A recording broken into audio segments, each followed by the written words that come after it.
तिला फाडून द्रौपदीसी बंधू शोभे नारायण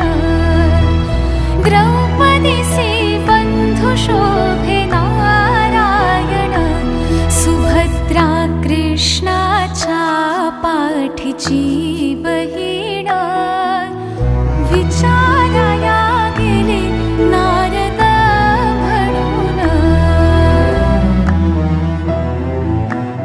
बोट श्रीहरीचे कापले ग बाई बांधाया